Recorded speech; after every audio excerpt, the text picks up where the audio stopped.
Birrento, a candidata do CDS-PP à Câmara de Setúbal, não nos quer falar um bocadinho sobre si, de onde vem, para onde vai e principalmente porquê que vem?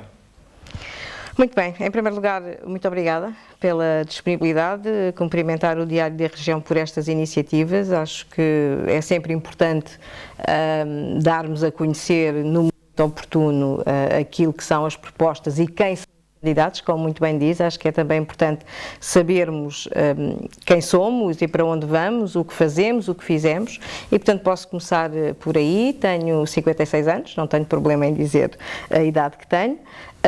Vim com 2 anos para o Concelho de Setúbal, mais nomeadamente para as nasci em Benavente, portanto tenho alma ribatejana, digamos assim, não é?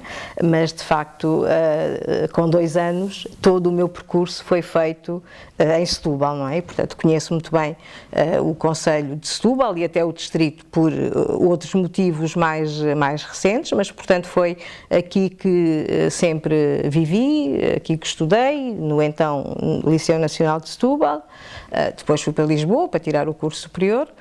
Foi aqui que constituí família e, portanto, continuo a viver em Azeitão, portanto, vivo em Azeitão há 54 anos, não é? Portanto, digamos que sou, de facto, eu diria, setubalense de alma e coração. O que faço, sou professora universitária, portanto, quando terminei o curso em Lisboa, candidatei-me a Évora e, portanto, fiquei na Universidade de Évora, onde depois também fiz todo o meu percurso académico, até ao doutoramento, onde exerci também durante alguns anos cargos de gestão por eleição direta dos colegas, nomeadamente na presidência do Conselho de Departamento. Mais recentemente, eventualmente as pessoas conhecer-me-ão mais em Setúbal ou no distrito de Setúbal, porque exerci funções num cargo público, no Centro Distrital de Segurança Social de Setúbal, e portanto diria que é um percurso de 30 e tal anos já profissionais, de 56 anos de vida, onde contactei muita gente, onde conheci muita gente, onde desde o primeiro momento, quando o CDS, após o 25 de Abril, se começou a implantar, eu sempre aderi, sempre considerei que os valores que estão na gênese deste partido eram os valores que me deveriam orientar, os valores virados para as pessoas, os valores mais humanistas, para a família, etc. E, portanto, como eu costumo dizer, com 13, 14 anos, no liceu em Setúbal, eu vinha orgulhosamente para Setúbal, ostentando o símbolo CDS, e devo dizer que nunca tive, apesar de haver alguns problemas na altura, eu nunca tive qualquer problema em Setúbal por dizer claramente aquilo que era do ponto de vista político ou ideológico. E, portanto, esta é, no fundo, a minha breve história de vida. Certo. Na sua opinião, quais são os 3 maiores problemas do município? Olha, o primeiro grande problema, e aquele que de facto acho que tem que preocupar toda a gente, é o problema financeiro. Eu devo dizer que vejo com alguma preocupação aquilo que aconteceu recentemente com o chumbo do Tribunal de Contas do empréstimo dos 15 milhões, era uma verba que estava inscrita no orçamento para 2017 e, portanto, retirando esta verba, não sei o próximo executivo que sairá das eleições do dia 1 de outubro, como é que vai fazer frente a uma série de compromissos que tem assumidos. E, portanto, acho que o problema financeiro é, de facto, importante. Eu estive a ler com muita atenção o acórdão do Tribunal de Contas. Eu, de facto, não tinha visto ainda, talvez por erro meu, nunca escrito publicamente que esta dívida que vem desde o programa de reestruturação financeira, não é? E, portanto, os diferentes empréstimos também, compromissos financeiros que têm sido feitos ao longo dos tempos, os pagamentos a fornecedores, as dívidas a fornecedores, vem plasmado claramente no acórdão do Tribunal de Contas que só em 2030 é que a Câmara Municipal de Setúbal estará numa situação mais ou menos equilibrada. Portanto, estamos a falar ainda aqui de muitos anos e, portanto, isto é de facto uma questão que me preocupa, a questão financeira. Depois, que não sabia o que é que o próximo Executivo irá fazer. Mas se for o próximo Executivo, vai ter que... Vamos ter que tomar decisões, exatamente.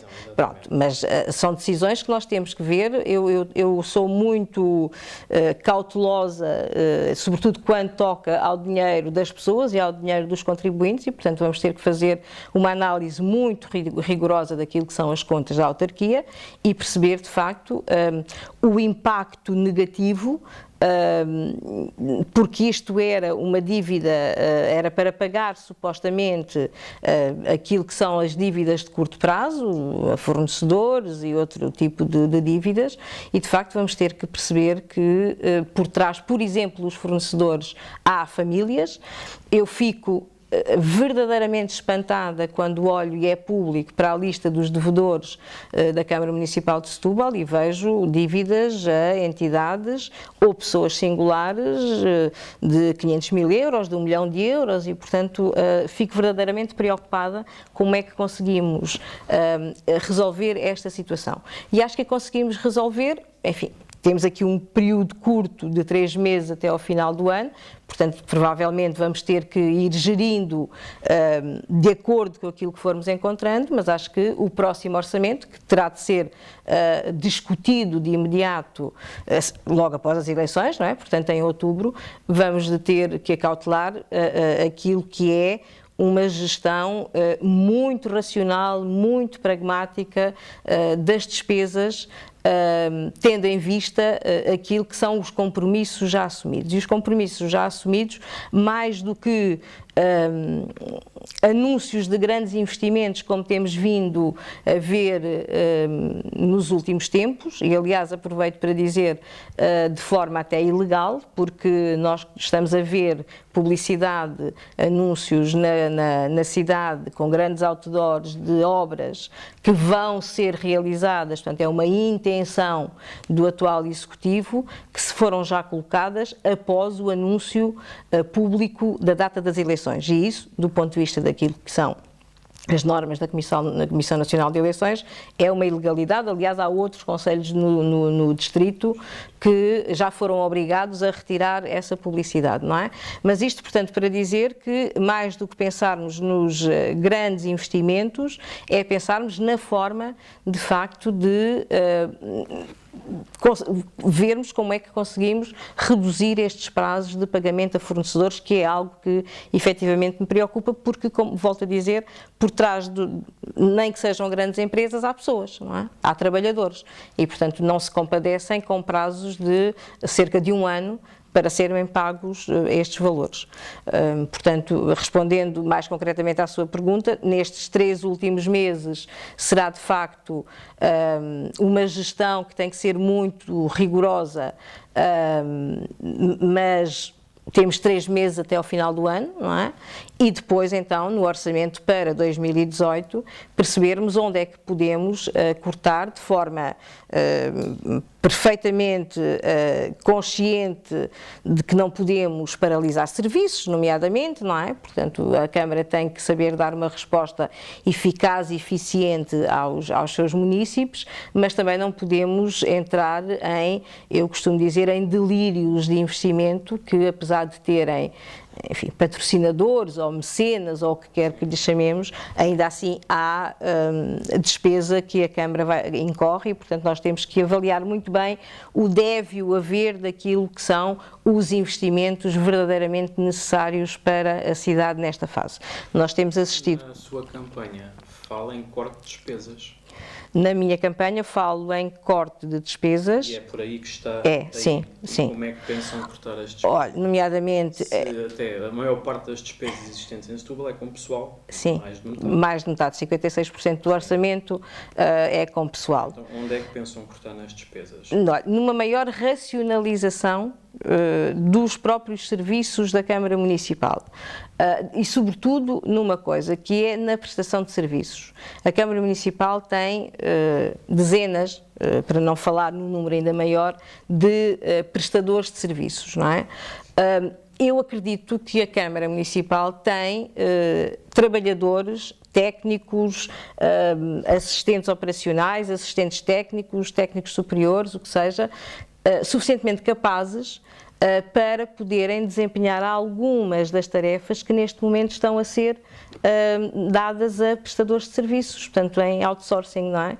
E portanto penso que com uma boa gestão de pessoal, e eu há bocado quando dizia e fiz questão de dizer que quer na universidade, quer depois aqui no centro distrital, sempre tive muito cuidado quando geri pessoas, de perceber que as pessoas têm de ser motivadas e a motivação passa também por lhes darmos formação, por exemplo, por as acompanharmos, por estarmos próximas delas, de percebermos se há um erro numa determinada unidade ou divisão, percebermos como é que conseguimos inverter esse erro e corrigir esse erro e, portanto, não é obviamente com despedimento de pessoas, não estamos obviamente a pensar nisso, mas na questão da prestação de serviços, porque eu acredito que a Câmara tem funcionários suficientemente qualificados para poderem desempenhar esses serviços. Uma aposta maior na prata da casa. Na prata da casa, por exemplo. Ou na publicidade, por exemplo.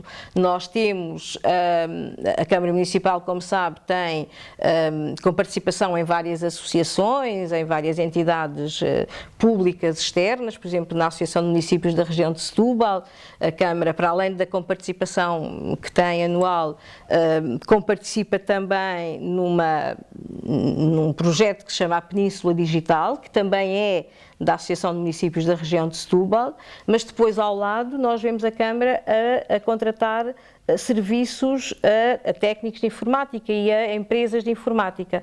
Ora, se nós temos a Câmara a comparticipar através da Associação de Municípios, a Península Digital, no sentido da comunicação, da publicidade, do marketing, etc., se já temos aí essa despesa, por que é que estamos a aumentar a despesa, a contratar ao lado empresas de informática para eventualmente estar a fazer a mesma coisa, não é? Portanto, há aqui, esse é outro exemplo que eu considero que é uma duplicação de despesa, por exemplo. Na sua campanha também fala em investimento em património, principalmente natural. Nos últimos anos nós temos tido algum investimento no município natural e outro. Temos, por exemplo, como referiu, o Jardim da Várzea, aliás o Parque da Várzea, o Jardim da Energia, vai haver alguns futuros como o Passadiço da Abraquel, também com apoios, como referiu, até pelo Forte da Abraquel também, apoios de outras entidades e até fundos europeus. Quais são as vossas intenções para esses investimentos? Como está a dizer, também temos que cortar muito. Que investimentos é que está a pensar para o património, especialmente o natural? Deixe-me aqui fazer um enquadramento. Falava dos investimentos no Parque da Várzea. Eu ainda não vi nada, até ao momento, não é? Portanto, é uma promessa eleitoral, é algo que consta do programa do mandato, se nós formos à Câmara, é público, do programa do mandato deste Executivo, 2013 a 2017, portanto, o Parque Urbano da Várzea. Vimos agora, como eu lhe dizia, já depois do anúncio das eleições e, portanto, do ponto de vista do CDS, de forma ilegal, o anúncio da primeira fase do Parque Urbano da Várzea, portanto, não houve ainda nenhum investimento. Há também o Parque Florestal de Algesur, que também consta no programa, também não sabemos o que é feito dele, não é? Portanto, nunca mais se ouviu falar dele. De facto, fala-se na questão do passadiço, não é? Há o Forte de Albarquel, mas, portanto, quando nós falamos em investimento, é sobretudo um investimento que tem que ter, eu trabalho muito e gosto muito do trabalho em parceria e de articulação com todos os parceiros. E quando eu falo de investimento, não quero necessariamente dizer que seja investimento público, não é? Nós temos que pensar também que temos de atrair investimento privado. E investimento privado que não é necessariamente de muitos milhões. Nós podemos articular, por exemplo, olha, estamos aqui na sede do Instituto Politécnico de Setúbal, podemos usufruir muito mais daquilo que é o conhecimento, por exemplo, do Politécnico de Setúbal para construir pequenos nichos onde os jovens empreendedores possam ter os seus próprios negócios, tenham as suas próprias iniciativas para, nomeadamente no âmbito do turismo da natureza, não é? Já há algumas coisas, sabemos que há um observatório de aves, portanto há de facto aqui algumas iniciativas do ponto de vista do património natural, mas mais do que estes mega investimentos, nós queremos olhar para os pequenos investimentos que passem, nomeadamente, pela iniciativa privada, com roteiros mais alargados. Nós temos já hoje em dia a questão da observação também dos golfinhos, não é? Portanto, também há já alguma coisa, e também eu gostava de deixar claro que o CDS, aliás, sempre me tem ouvido dizer isso, não é cego àquilo que tem vindo a ser desenvolvido nos últimos anos, e portanto eu costumo dizer que Setúbal, enfim, há uma campanha aí do Setúbal mais bonita, eu diria que Setúbal está mais arejada, está mais luminosa, e portanto também não há como negá-lo, é verdade, não é? Não somos cegos ao ponto de dizer que tudo tem corrido mal. Agora, é preciso percebermos como é que vamos aplicar este investimento. Falava-me dos fundos europeus. Bom, eu acho interessante que a maior parte dos municípios deste distrito, e Setúbal incluído, pertencendo ao Partido Comunista Português, que vemos em cartazes a nível nacional rejeitarem praticamente a Europa, a saída do euro, etc., não é? Mas depois muito do investimento que os municípios vão buscar tem sempre por detrás os fundos europeus. Não tem nada de mal, os fundos europeus são exatamente fundos estruturantes e de investimento. Nós temos um problema por estarmos na região de Lisboa e Val do Tejo e, portanto, nunca é uma comparticipação, como por exemplo nas outras áreas, que é 80%, aqui é sempre a 50%. Portanto, é de facto um esforço financeiro por parte, nomeadamente do município, daquilo que é a comparticipação nacional, sempre maior, não é? Portanto, os fundos europeus não têm nada de mal e com certeza que nós, CDS, então, que não recusamos a integração na Europa, não recusamos o euro, com certeza que consideramos que os fundos europeus são um bom mecanismo de investimento. Agora, também temos de ser honestos intelectualmente e perceber que os fundos, o novo quadro comunitário, o Europa 2020 e de agora para Portugal, o Portugal 2020, não é? Não prevê, por exemplo, verbas para construção de grandes edifícios, de rodovias, o que seja, não é? Portanto, isso foi no anterior quadro, a construção.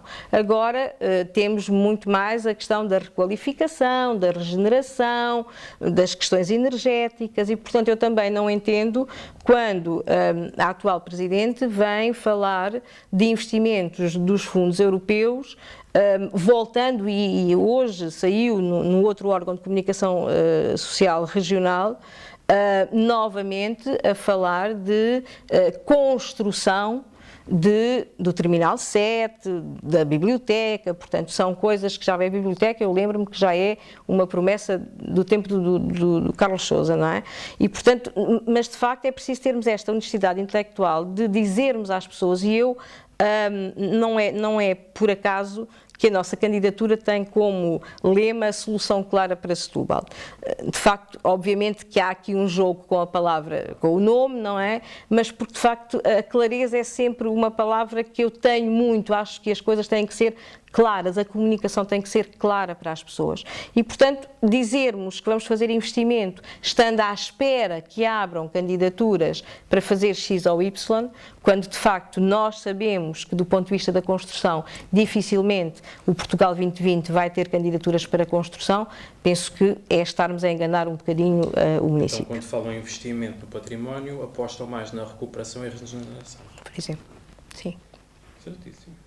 Já agora, vamos desviar-nos aqui um bocadinho de onde eu tinha traçado, mas falou que como Setúbal está integrado em Lisboa e Val do Tejo, temos só direito a 50%. Acha que Setúbal devia sair de Lisboa e Val do Tejo? É uma questão de identidade. Por exemplo, Santarém saiu de Lisboa e Val do Tejo e agora está no Alentejo. Do ponto de vista, vamos ver, de investimento, do ponto de vista dos dinheiros, falemos assim, não é? De uma forma mais simples. Se calhar faria sentido, não é? Porque tínhamos mais captação de investimento, porque de facto... Mas mesmo de identidade, não estamos mais ligados ao Alentejo do que a Lisboa? Se falarmos do distrito, ainda assim eu continuo a dizer que há duas realidades diferentes. Se falarmos de Setúbal, não parece que nós tenhamos, enfim, eu acho que há identidades transversais. Setúbal, os setubalenses, como sabemos, são pessoas que vieram de vários sítios do país, não é? E, portanto, a identidade de Setúbal foi-se construindo também pela diversidade de identidades. Se me diz que estamos mais perto do Alentejo, daquilo que é a identidade alentejana, aquilo que é a cultura alentejana, não me parece, de facto.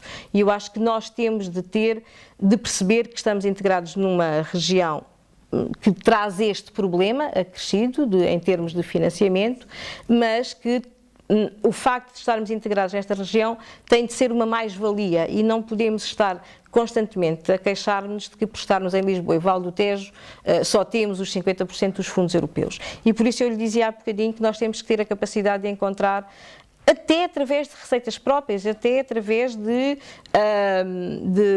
destes tais cortes que eu lhe ia falando, não de pessoal, que isto fique claro, não é? Mas daquilo que eu lhe estava há pouco a dizer, portanto, tendo mais receitas, provavelmente teremos mais capacidade de poder investir e não nos estarmos sempre a queixar, porque como estamos na região de Lisboa e Val do Tejo, não temos tanta capacidade de comparticipação europeia.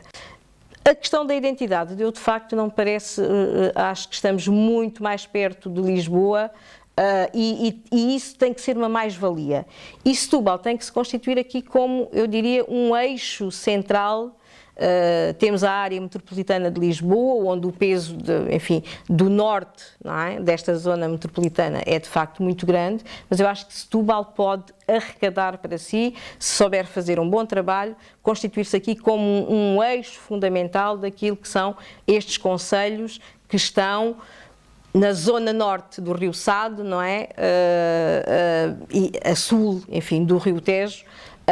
E Setúbal pode ser aqui um elemento congregador, eixo central de trabalho em parceria com todos os outros municípios da Península de Setúbal. Devíamos criar uma identidade nova, Península de Setúbal. Apesar de já existir, ainda não é visto como identidade própria. Não, de facto não, e isso é uma coisa que eu volto a dizer neste meu gosto que tenho de trabalhar sempre em parceria, ouvindo sempre os outros, mas tendo a capacidade final de tomar a decisão, não é? Porque eu acho que isso também é gerir e liderar equipas. Eu gosto de trabalhar em equipa, gosto de ouvir aquilo que as pessoas têm para dizer, quer a nível mais da gestão interna da casa, chamemos-lhe assim, quer a nível da articulação intermunicipal. Acho que é fundamental, de facto, que os municípios comecem a falar uns com os outros e não queiram ter todos, isto acontece nos municípios como acontece em outras áreas de intervenção da nossa sociedade, de quererem todos ter à porta de casa o mesmo tipo de resposta, o mesmo tipo de equipamento, quando depois temos esse equipamento completamente vazio ou com uma frequência muito baixa, em 3 ou 4 municípios, não é? Se calhar, se conseguíssemos ter uma articulação, até a nível dos transportes, fazermos aqui uma articulação até a nível de transportes, de maneira a que as pessoas se possam deslocar para esses locais e, portanto, poderem usufruir desse equipamento, que se calhar sendo 1 ou 2 num espaço maior, terá mais, ou os próprios municípios terão mais capacidade de os melhorar, não é? E, portanto, dar maior qualidade de resposta a essas pessoas. Portanto, eu acho que, de facto, esta identidade da Península, sim, porque de facto há elementos que nos unem, ou seja, a serra, ou seja, ao rio, enfim, há toda aqui uma série de elementos que nos unem. Vamos falar sobre o IMI. O IMI e a feira parece que têm sido os grandes destaques desta campanha. Não da nossa. Sim, não da vossa, é verdade. Estou a falar da campanha geral. Sim. Mas, de qualquer maneira, o IMI na vossa e a feira também está presente. Sim. Apesar de não ser um grande destaque como em outros partidos. Mas o IMI tem o problema também de ser uma grande parte do orçamento do município. Sim. O IMI, enfim, os impostos diretos e indiretos, chamemos-lhe assim, são cerca de 42 milhões de euros, entre impostos diretos e indiretos, não é? São cerca de 42 milhões de euros do orçamento. Se nós pensarmos que tivemos um orçamento aprovado de cerca de 119 milhões de euros, desses 119, se retirarmos os 15 milhões que estavam e que o Tribunal de Contas chumbou. Portanto, estamos a falar aqui à volta de 100 milhões de euros. Se 42 milhões vêm de impostos, é quase 50% do orçamento, não é? E, portanto, eu devo relembrar que o CDS sempre foi uma voz ativa, aliás, na Assembleia Municipal, pela voz na atual coligação, que ainda existe, pela voz do deputado, do membro da Assembleia Municipal, Nuno Magalhães, que apresentou a proposta de redução, uma redução ponderada, gradual do valor do IMI, portanto não vamos dizer que o vamos descer para 0,3 ou 0,2 ou 0,41 ou o que seja, não é? Até porque o IMI está, como nós sabemos, e isto também é outra das questões que eu tenho dito muitas vezes, sejamos honestos intelectualmente, portanto o valor do IMI é fixado anualmente pelo Orçamento de Estado, não é? E portanto quando as pessoas disseram, e eu ouvi muita gente este ano em Setúbal a dizer, finalmente o IMI baixou porque houve uma série de intervenções, uma série de posições públicas em Setúbal do IMI. O IMI baixou de 0,45 para 0,43 porque o Orçamento de Estado assim o obrigou, não é? Portanto, não foi por mais nenhuma razão. Mas isto para dizer, o CDS sempre propôs a questão do IMI, assim como o IMI familiar. Se calhar muita gente não sabe, mas 20% dos agregados familiares do Concelho de Setúbal são considerados com critérios para terem o IMI familiar, porque têm 4 ou mais pessoas, não é? 20% dos agregados familiares, de facto, ainda é um número substancial. A questão de baixar o IMI, como eu também tenho dito, é com certeza uma nossa preocupação. Como eu lhe dizia, no dia 1 de outubro teremos de olhar com muita cautela para aquilo que é o orçamento que está neste momento em execução e o orçamento para 2018, portanto há neste momento aquela deliberação da Assembleia Municipal de colocar a pergunta ao Governo, da questão do contrato de reequilíbrio financeiro, se é possível ou não baixar o IMI, portanto aguardemos também por essa resposta. Agora, verdadeiramente, também temos de ter a coragem de dizer aos setubalenses que é mais do que justo que haja uma redução de IMI. Ela existe em alguns casos, como sabe, quando os proprietários reabilitam as casas, etc., não é? Mas é mais do que justo termos esta redução do IMI, mas quando eu vejo, e volto ao acórdão do Tribunal de Contas, que esta dívida da Câmara só estará mais ou menos saldada em 2030, e quando o valor do IMI, e não só de outros impostos, diretos e indiretos, ascende a quase 50% do orçamento, eu pergunto, bom, como é que nós vamos fazer? Não é? Ou ainda temos a capacidade de cortar mais na despesa, mas eu volto a dizer que, tirando as prestações de serviços e determinadas comparticipações que a Câmara tem, que pode utilizar de uma outra forma, dificilmente a despesa, como diz, corrente, de gestão administrativa, etc., será difícil de cortar naquilo que diz respeito aos recursos humanos, porque com certeza há também, do ponto de vista da eficácia e da eficiência dos próprios serviços, por exemplo, uma das propostas que nós temos é criarmos um balcão único de atendimento, fazer quase como uma mini loja do cidadão, mas autárquico, não é? De resposta direta ao munícipe, em que, com formação adequada, volto a dizer, os trabalhadores da Câmara Municipal têm todas as capacidades e competências para, se forem formados, saberem dar resposta aos munícipes na hora e, portanto, deixar que as pessoas andem de lugar para lugar, agora vão ali àquele edifício para saber uma determinada coisa e depois leva não sei quanto tempo até ter uma resposta, e depois vão a outro edifício para resolver um outro assunto. A ida de que se fala, enfim, eu ainda não sei exatamente em que termos é que foi feita ou que vai ser feita esta transição para o edifício da EDP, era, por exemplo, uma boa solução de termos um balcão único de atendimento ao munícipe individual e ao munícipe, às empresas, não é? Que também é necessário porque há um gabinete do empresário na Câmara Municipal, mas a informação que eu tenho é que, para além de estar num sítio que é muito excêntrico em relação ao centro da cidade, não é? Portanto, as pessoas, se calhar, nem sabem onde é que ele fica, não é? Ali mais virado para o rio, naquela zona ali onde for agora o Festa Anima, não é? Ali em cima. Portanto, se calhar as pessoas nem sabem, se calhar nem sabiam onde é que era o gabinete do empresário. Pronto, mas muita gente provavelmente não saberá, mas a informação e o feedback que nós temos é que, tal como qualquer munícipe individual queira resolver um problema, a falta de resposta imediata e eficiente também não acontece nesse gabinete de empresário. E, portanto, há toda uma série de questões aqui que nós temos que resolver nesta relação com o munícipe de simplificação da vida das pessoas. Penso que também é muito importante. Melhorar os serviços também como ajuda às finanças. Melhorar os serviços, porque se nós tivermos mais eficiência e mais eficácia, provavelmente também não gastaremos tanto dinheiro. Por exemplo, volta à questão da Península Digital. Hoje em dia, as plataformas digitais, todo o relacionamento que pode ser feito via internet, não é?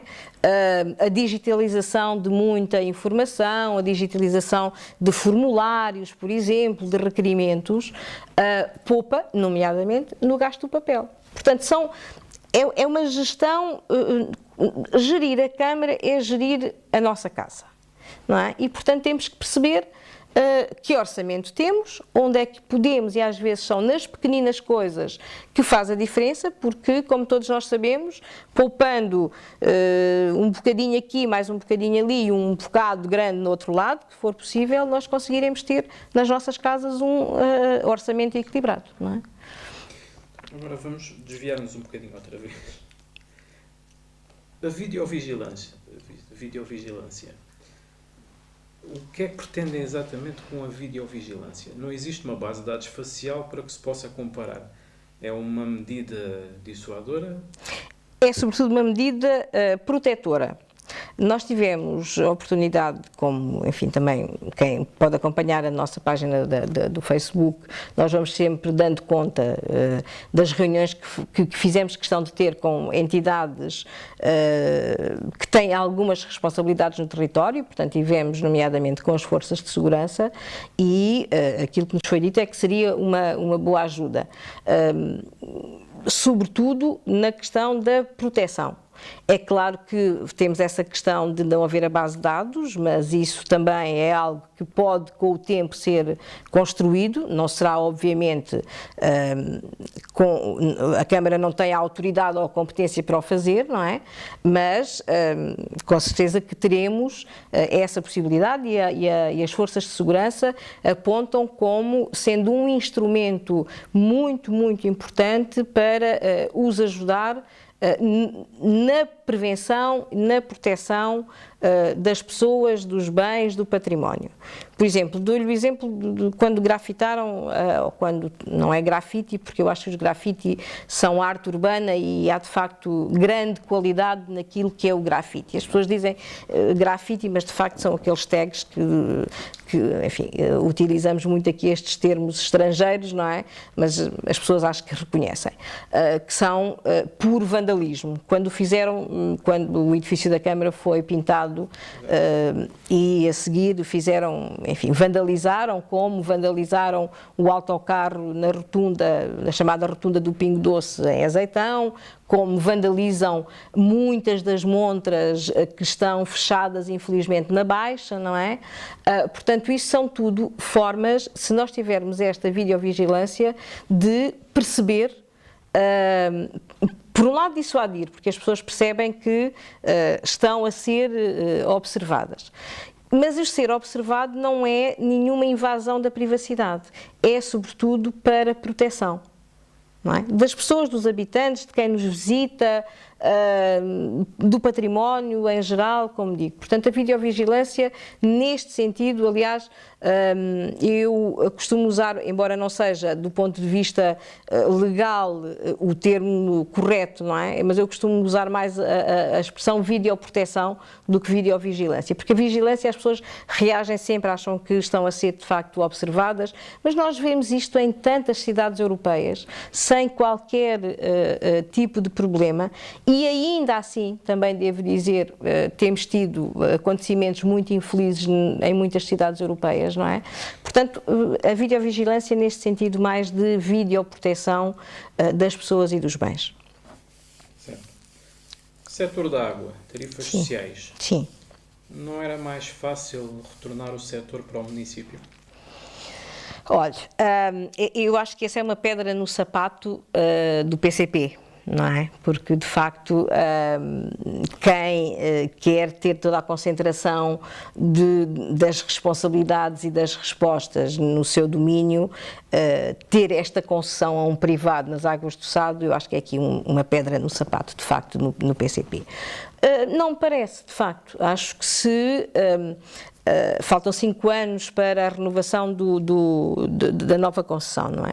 E, portanto, se for um novo contrato bem negociado, nós também tivemos a oportunidade de falar com as águas do Sado, e, portanto, se for um contrato bem negociado, as águas do Sado estão perfeitamente abertas, e isso eu posso dizê-lo publicamente, porque foi isso que resultou da reunião, a negociar uma tarifa social da água. Não é? Como se tem negociado a tarifa social da eletricidade com a EDP, mas de facto Setúbal nunca aderiu à questão da tarifa social da água. Não sei se por ser uma empresa privada, enfim, o município, volto a dizer, como tem aqui esta pedra no sapato, por ser uma empresa privada, não quis iniciar, de facto não sei as razões, porque não aderiu a algo que foi legislado e, portanto, tem um enquadramento legal para as pessoas terem, consoante critérios que estão definidos, não é? Eu devo dizer que, em termos de beneficiários individuais, nós temos cerca de 14 mil pessoas individuais que estariam nestas condições. É claro que reduzirá o número se pensarmos que depois os contratos são feitos por agregado familiar, não é? Mas ainda assim estamos a falar de muitos milhares de pessoas que poderiam ter este benefício fiscal, este benefício no consumo da água, que com certeza resultaria numa economia familiar. De qualquer forma, nos municípios que fizeram isso, retornaram o setor para o próprio município, verificaram que os gastos desceram. Nesse caso, em vez das tarifas sociais para muitos milhares, reduzir o preço da água a todos, não era melhor? Volto-lhe a dizer, depende muito daquilo que forem os termos da concessão para os próximos anos. Eu não acredito que o Estado, chamemos-lhe assim, seja o Estado Nacional ou o Estado local, tenha de ter o monopólio de tudo aquilo que são as respostas. E, portanto, se houver um trabalho bem feito, contratos bem delineados, não me parece que será pelo facto de os serviços das águas passarem a ser municipalizados que a água poderá descer. Acho que tem que ser, de facto, um contrato bem trabalhado e bem negociado. Portanto, não parece que seja pelo facto das águas voltarem a ser municipalizadas que a água vai baixar. Até porque, enfim, dentro da fatura da água há uma outra série de impostos, não é? Que reverteriam para o município e, portanto, se calhar não veríamos aqui nenhum benefício, porque o município, com as dívidas que tem à Amarsul, à Cimarsul, às próprias Águas do Sado, não teria, se calhar, mais valia, teria até mais despesa, com mais funcionários, para acorrer àquilo que são as múltiplas queixas dos munícipes com o estado em que está as nossas condutas e, portanto, tudo aquilo que diariamente as Águas do Sado têm de acorrer. Portanto, eu diria que seria mais uma despesa do que propriamente um benefício. Quer acrescentar alguma coisa? Está-me a dizer em geral. Bom, gostava de dizer-lhe que a nossa candidatura aposta muito numa política pela positiva. Não nos verão a fazer campanha negativa, a não ser que sejamos atacados, obviamente, e aí temos de responder, não é? Mas não nos verão a fazer, de facto, nenhuma campanha pela negativa, antes pelo contrário, pela positiva. Como eu dizia há bocadinho, não somos cegos ao ponto de dizer que está tudo inerte e tudo na mesma como estava há uns anos. De facto, as coisas têm melhorado. Ainda assim, eu considero que há, sobretudo, do ponto de vista daquilo que é o apoio às pessoas, e por isso nós também temos como lema o Conselho Amigo das Pessoas, é aqui que eventualmente falha alguma coisa. Nós temos muito investimento visível, digamos assim, não é? Das rotundas, da iluminação, das pinturas, muito bem, nada contra, de facto. Agora, acho que, e há aqui um instrumento fundamental que todos os conselhos têm e que eu particularmente sou adepta, que é o programa da rede social, e quando eu falo da rede social não estou a falar das redes sociais, de internet, Facebook, mas o programa rede social é um instrumento que eu considero fundamental, que tem que ser mais dinamizado. Sem qualquer tipo de problema, eu devo dizer que é uma rede social que atualmente a sinto como mais de reunião de parceiros que têm que cumprir calendário, enfim, uma coisa mais cosmética do que propriamente intervenção com as pessoas, não é? E, portanto, se nós tivermos a capacidade, através da rede social, de criarmos equipas de animação territoriais, de trabalhar e, por exemplo, desenvolver uma iniciativa que, do nosso ponto de vista, é muito interessante, que é o Nosso Bairro, Nossa Cidade, por exemplo, não é? Que é um exemplo de governação integrada e de cidadania, para a qual eu também tenho vindo a chamar a atenção. Se nós tivermos a capacidade de interagir com as diferentes entidades, com o município, estar mais próximo dos bairros prioritários. Se nós tivermos a capacidade de olharmos verdadeiramente para aquilo que são as necessidades no âmbito da denominada habitação pública. Nós sabemos que temos listas e listas e listas enormes de espera para pessoas que, junto da Câmara, requerem habitação pública por problemas de ordem económica, financeira, de exclusão social, o que seja, não é? E, portanto, se nós tivermos uma capacidade de fazermos uma fiscalização séria, e quando eu falo em fiscalização não há que ter medo das palavras, fiscalização no sentido de monitorização, de percebermos de facto se há determinadas pessoas que já atingiram, e nós sabemos que há, e volto a dizer, nós temos que ter aqui honestidade intelectual e transparência para dizer as coisas e coragem para dizer as coisas com clareza. Se sabemos que há agregados familiares que felizmente já não estão dentro daqueles requisitos, que são os requisitos necessários para ter uma habitação pública, por que não trabalhar com privados, ou com o IRU, ou com o Instituto de Gestão Financeira da Segurança Social, que também tem património nesta cidade, não é? Habitação, e fazer entender às pessoas, isto também aqui é uma mudança de mentalidade, que aquela casa que tinham, que lhe foi dada para alguém que, quando lhe foi dada, enfim, dentro daquilo que é o enquadramento legal da habitação pública, uma habitação para 8 pessoas, imaginando, não é? Mas, entretanto, os filhos saem, vão, e, portanto, ficam 2 ou 3 pessoas. Porquê é que está a ocupar uma casa para 6 pessoas ou para 8 pessoas, quando pode mudar, se ainda tiver nos mesmos critérios de necessidade e de requisitos, para uma casa mais pequena, libertando aquela para outra família, não é? Portanto, essa é uma das outras questões que eu acho que a rede social tem de trabalhar. Um último assunto que eu gostava de falar tem a ver com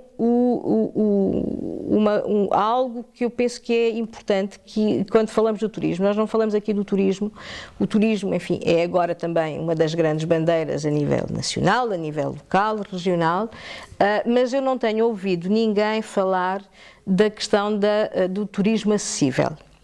O turismo de Portugal tem programas, tem formas de comparticipação, cá está, portanto nem tudo pode ser, deve ser também do investimento da Câmara, tem formas de comparticipação para criarmos este conceito de destino acessível, de turismo acessível.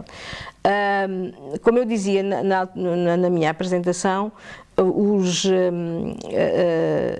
prevê-se que até 2020 haja 120 milhões de pessoas na Europa que tenham dificuldades de mobilidade. E quando eu falo de turismo acessível, não tem só a ver com a questão da deficiência, não é? Mas de mobilidade das pessoas mais idosas, que necessitam de ter toda uma rede à volta, desde os hotéis, desde as agências de turismo, desde o próprio grupo conselhio para as deficiências, que eu acho que tem de ser mais trabalhado, mais proativo, mais dinamizado.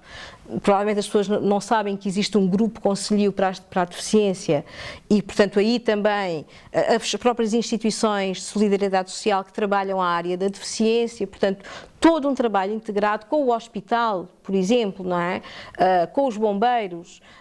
Dificilmente alguém virá para Setúbal sabendo que não há uma resposta X ou Y para alguém que tem estes problemas de acessibilidade no sentido mais lato, não estou a falar dos acessos ou ferroviários, mas da acessibilidade de mobilidade. E, portanto, esta também acho que é algo que, pensando nas pessoas, nós podemos fazer em articulação com tudo aquilo que a rede social, o programa Rede Social tem de potencialidade para o Concelho de Setúbal, apoiando as pessoas, tornando Setúbal uma cidade ou um concelho mais inclusivo, olhando para as pessoas, tendo por detrás 2 outros conceitos que eu tenho vindo a falar: sustentabilidade económica, não é? E, portanto, a questão com que começamos, financeira, é fundamental, mas também o desenvolvimento da pequena economia, da economia local, e também ter esta capacidade de atrair maiores investidores ou investidores mais pequenos que tragam maior competitividade ao Concelho, porque com a maior competitividade, e nós sabemos que o investimento na economia não pode ser só público, portanto também temos que apostar aqui na iniciativa privada, sem qualquer tipo de preconceitos ideológicos. A iniciativa privada cria emprego, cria postos de trabalho e, portanto, se tivermos uma Setúbal mais sustentável, mais competitiva, teremos mais postos de trabalho, as famílias fixar-se-ão mais no concelho e, portanto, se também for mais inclusiva, do ponto de todas estas questões, enfim, não lhe falei, por exemplo, das bolsas sociais para as crianças ou para os idosos, que é também uma proposta que nós temos quando a rede pública das respostas sociais, quer na área da infância, nomeadamente da creche, ou nas estruturas residenciais para pessoas idosas, enfim, aquilo que normalmente se designa como lares, quando não há na rede pública resposta, e nós sabemos do isolamento que muitos idosos têm, apesar de viverem, e então no centro da cidade eu penso que ainda é pior do que nas freguesias mais rurais, porque aí há uma rede de proximidade e de vizinhança maior, mas no centro da cidade há verdadeiro isolamento urbano e, portanto, era uma forma também, mas volto a dizer, temos de olhar para o orçamento e perceber onde é que, na despesa, nós podemos encontrar forma de ajudar estas famílias a terem lugar ou nas instituições de solidariedade social que têm vagas, chamadas vagas privadas, porque elas podem nas ter, não é? Ou até na rede denominada lucrativa,